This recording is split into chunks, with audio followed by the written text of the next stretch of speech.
चाहे कितनी भी मजाक बना ले जीवन साथी का। लेकिन एक बात याद रखना, जिंदगी के अंतिम पड़ाव पर दुनिया साथ नहीं देगी, आपका हमसफर ही आपका साथ निभाएगा। हर इंसान शादी इसलिए करता है कि अपने साथी के साथ सुख दुख बांटेंगे और खुशहाल जिंदगी बिताएंगे। लेकिन पत्नी को रोता बिलखता देखकर भी जब आदमी बगल में चैन से सो जाए तो फिर ऐसे रिश्तों का क्या मतलब रह जाता है। किसी पति ने क्या खूबसूरत लिखा है कि अगर पत्नी ना मिलती तो कभी यकीन नहीं होता कि अजनबी लोग भी अपनों से ज्यादा प्यारे हो सकते हैं। अपनी पत्नी को सुनने से ज्यादा समझने की कोशिश किया करो, क्योंकि वो अपना दर्द उतना कह नहीं पाती जितना वो महसूस करती है। पति को कभी भी अपनी पत्नी की कही बात सच ही नहीं लगती।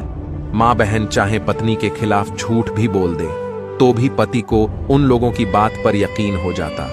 पत्नी सफाई देती रहे तो भी पति को विश्वास ही नहीं होता। फिर भी ऐसे इंसान के साथ न जाने कितनी लड़कियां जीवन काट रही हैं। जिनके पति में समझदारी है वही औरतें सुखी हैं। बाकी बरसों तक व्रत रखने वाली कई औरतें आज भी बहुत दुखी हैं। जो पुरुष अपनी पत्नी की अच्छाई नहीं देख पाता लेकिन दूसरों द्वारा अपनी पत्नी के प्रति दिखाई गई बुराई को समझता है, ऐसा व्यक्ति खुद अपने रिश्ते का दुश्मन बन जाता है।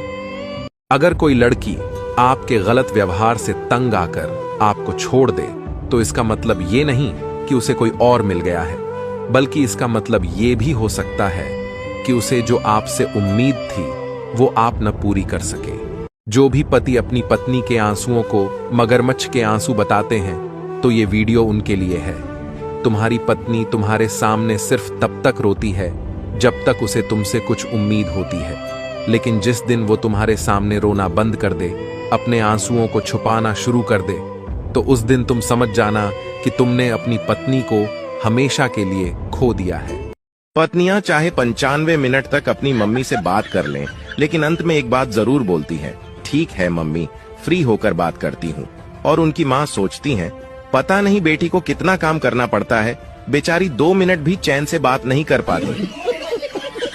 दिल छू लेने वाली बात, एक गर्भवती महिला ने अपने पति से कहा कि मुझे तो लड़का चाहिए जो इस घर का चिराग बनेगा, हम उसे पढ़ाएंगे, नई नई चीजें सिखाएंगे, खूब मस्ती करेंगे। पति ने जवाब दिया, मुझे तो लड़की चाहिए, अगर लड़की हुई तो मुझे उसे सिखाने की कोई जरूरत ही नहीं होगी। पत्नी ने पूछा क्यों? पति ने कहा, क्योंकि वह मेरी माँ जैसी होगी, वह मुझे सब कुछ सिखाएगी, कैसे कपड़े पहनना है, कैसे खाना खाना है, वह मुझे हमेशा अपना हीरो समझेगी। मैं चाहे उसके लिए कुछ भी ना करूं, वो हमेशा अपने पति की तुलना मुझसे करेगी। वो मुझे समझेगी, वो मेरी गलती पर भी मेरे लिए दुनिया भर से लड़ जाएगी। वो चाहे कितनी भी बड़ी क्यों ना हो जाए, वो मेरे लिए हमेशा मेरी प्यारी गुड़िया रहेगी और मैं उसे जिंदगी भर प्यार करता रहूंगा। दोस्तों, बेटे भाग्य से होते हैं पर बेटियां सौभाग्य से होती हैं। बेटा अंश है तो बेटी वंश है, बेटा आन है तो बेटी शान है, लक्ष्मी का वरदान है। पति अपने परिवार के गलत होने पर भी अपनी पत्नी को ही चुप कराता है। वह सोचता है कि पत्नी को चुप कराने से लड़ाई खत्म हो जाएगी, बल्कि ऐसा करने से लड़ाई खत्म नहीं होती और बढ़ जाती है। खुशनसीब होती है वह पत्नी जो अपने पति के दिल पर राज करती है, पर हर पत्नियां इतनी खुशनसीब नहीं होती, क्योंकि कुछ तो बेचारी ऐसी होती हैं जो रोकर और खुशियों का गला घोंटकर घर के किसी कोने में जिंदगी गुजार रही है।